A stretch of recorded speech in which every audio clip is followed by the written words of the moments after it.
Welcome to this webinar series on physical literacy.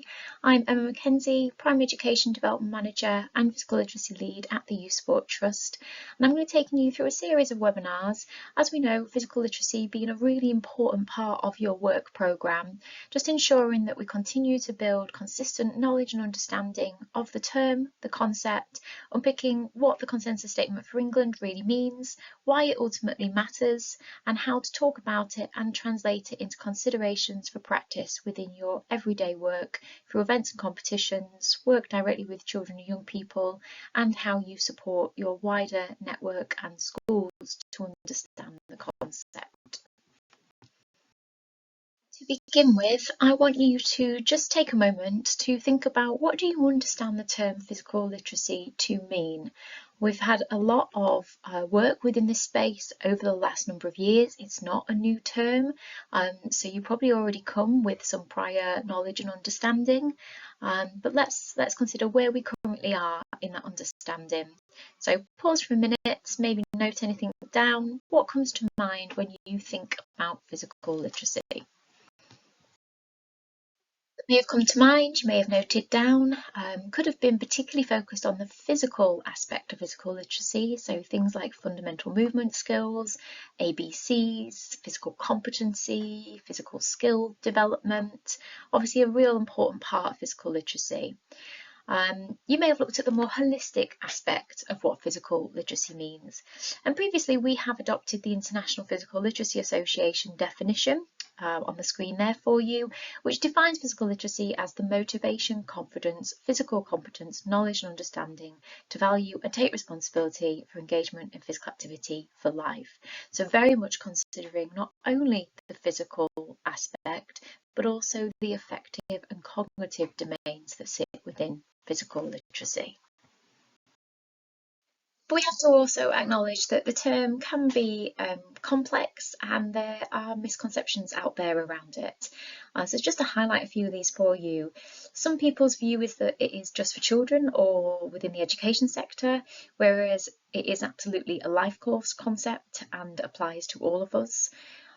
Some view that it is only about fundamental movement skills or the ABCs, so sit heavily just within the physical domain, and often people can use the term physical literacy when actually what they're talking about is physical competency.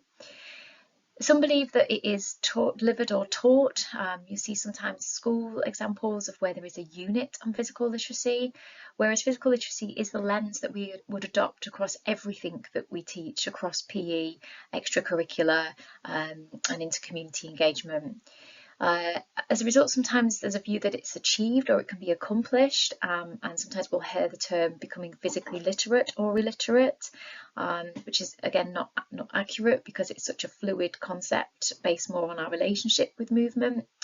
And because of the literacy aspect to the term, sometimes it can have connotations with reading or writing. So you can see how there can be some misunderstandings there, but really important that we recognise those misconceptions and start to challenge our own thinking and understanding and that of others that we work with.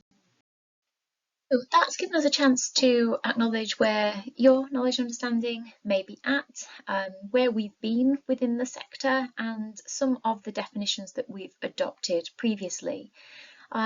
But over the last couple of years, Sport England decided to develop a consistent consensus statement around physical literacy because there was some confusion out there within the sector.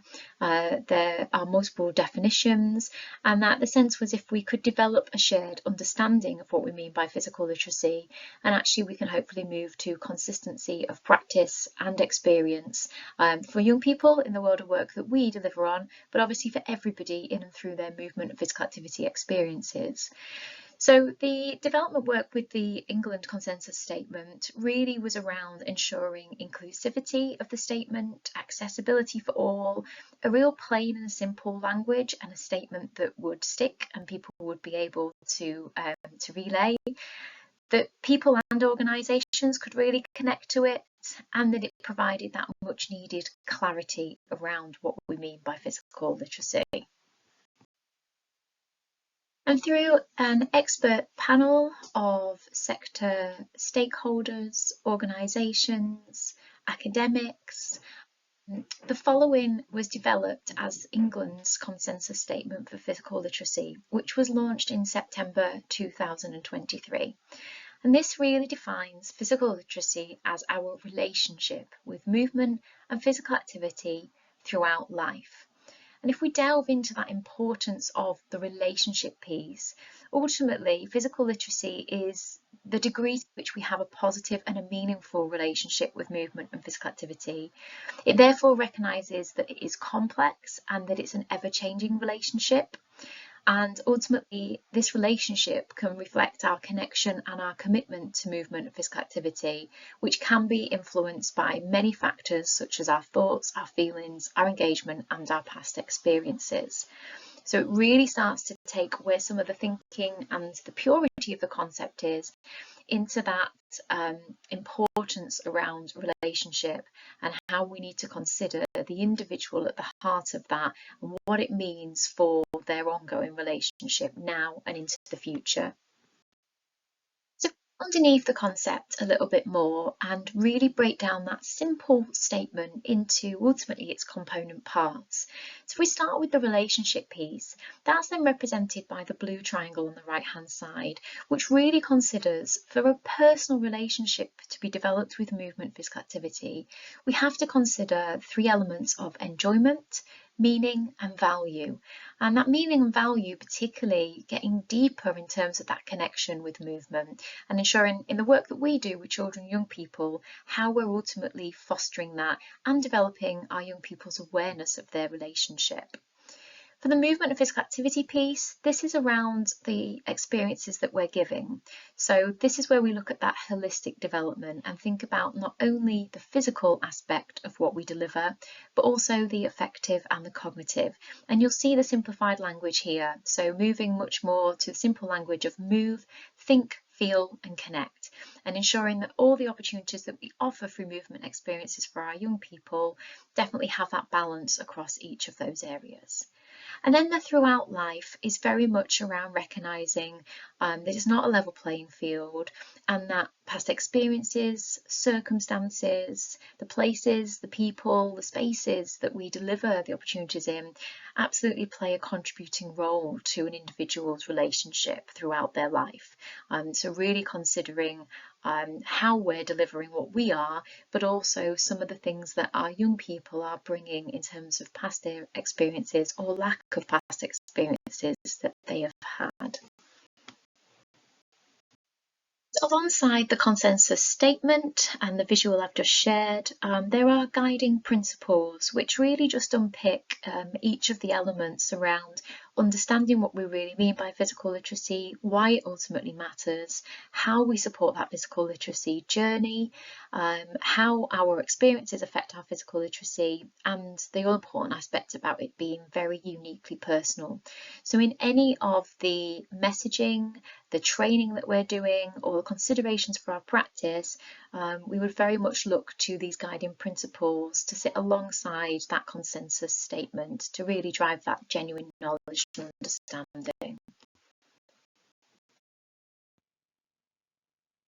So if we take the consensus statement then and consider what does that really mean in practice for the work that we do, and the way we like to frame this in terms of any of the messaging that we're putting out is breaking down that consensus into the left hand side being the statement, and really this being the outcome that we are trying to drive in our work. We obviously know that we are focused on increasing physical activity levels, reducing inactivity, and very much focused on the Chief Medical Officer's recommendation about the 60 minutes. But actually, we have to consider physical literacy lens here because that's the sustainable approach we're looking at. We don't just want young people hitting the 60 minutes agenda without really developing an understanding of their relationship so that it is sustainable into their future, so that when there are barriers or bumps in the road, which we know we inevitably have throughout life in terms of our relationship with movement, we know if we've taken that physical literacy lens, we're going to ensure hopefully a continued positive relationship. So that's it as the outcome we're trying to drive.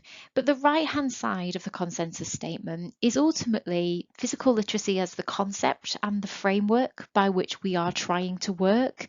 So taking that, it starts with that personal relationship piece, and that's ultimately the why.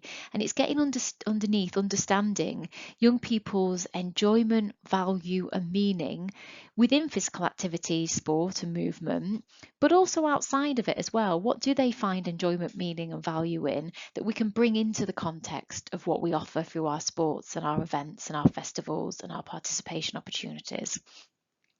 Then the what is the square.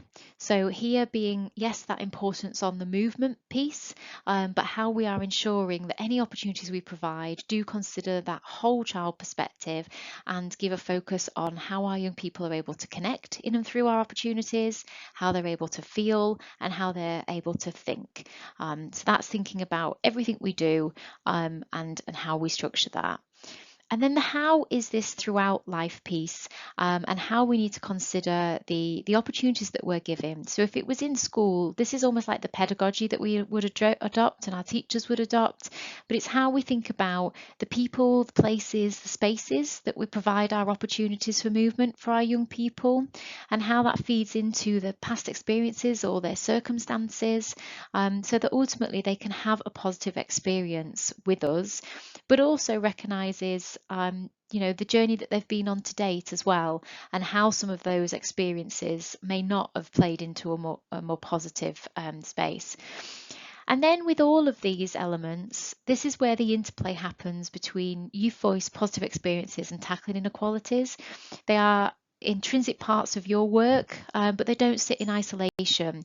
These have to be considered if we are to really consider the physical literacy lens and really ensure that we drive a positive relationship with movement and physical activity. So we've unpicked the consensus statement, we've considered it as the outcome that we're trying to drive, and then very much the framework that allows us to consider physical literacy in practice, and the interplay between youth voice, inequality, and positive experiences. But I just wanted to delve a little bit deeper now into that positive movement experiences piece, and really what physical literacy in action can look like specific to your role, because we know within the school games that physical literacy plays an absolutely fundamental role in how you're carefully targeting your competitions, your events, to ensure those positive experiences for all young people, and in how you're supporting children to be active throughout the school day.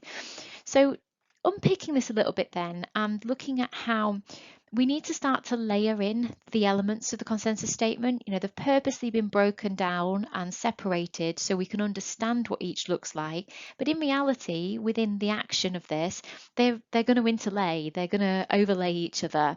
And I guess at a real granular level, from a competition, festival, or an event point of view, when our young people are participating, the most important aspect comes in the experience that we're creating and how we're ensuring that positive learning and development through the experience.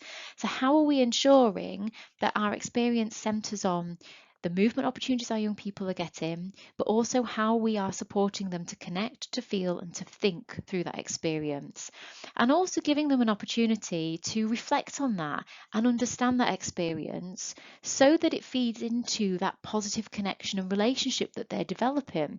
Because sometimes our young people might not be aware of what is it they're really finding enjoyment, meaning, and value in. And some young people will find that in the movement aspect of what they do. Some will really find a positive connection and relationship through the feeling aspect of our competition, and some will get it through the thinking or connecting.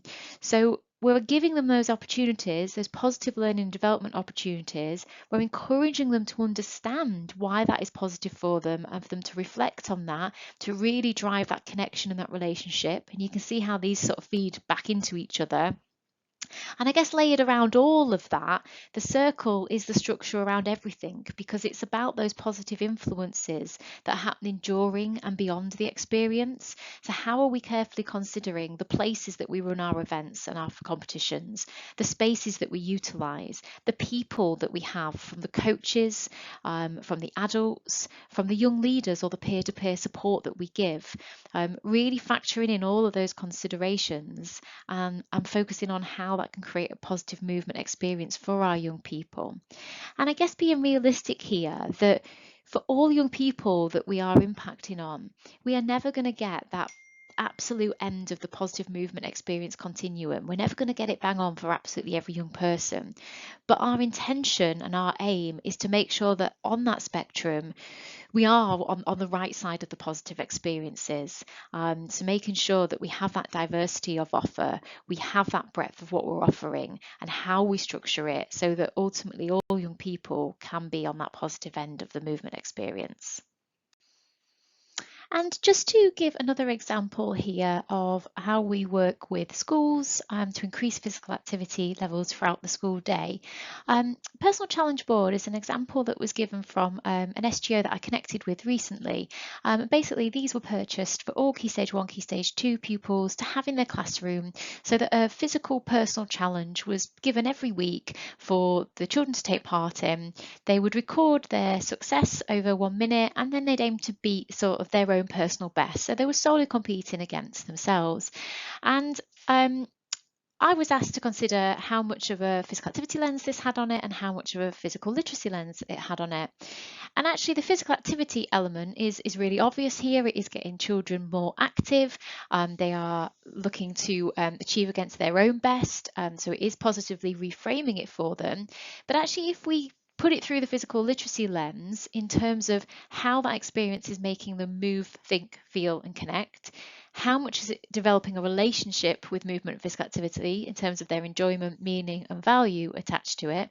Actually, I think there's probably more that we could do with this. So, as a tangible example, this is great to use within schools, but I think some of those questions on the right hand side is what we've maybe got to ask ourselves in terms of the opportunities we're providing, and really making sure that for this example, actually it's all in how this is delivered and what the ultimate intent is behind it, because these children are probably getting more active, but is there an opportunity where actually more of the thinking, the feeling, and the connecting piece can also be advanced and celebrated? So is it that they're working together with a partner when they're completing their physical activity challenge? How are they supporting each other and motivating each other to be successful? How is that spotlighted and celebrated by the class teacher? Is the consideration of the different young people that they're working with, or how the class teacher is interacting and making that a positive experience for them? Is there an element of how the children reflect after the challenge and think about how could they improve next time? What some of the approaches to pace and intensity that they're doing the challenge?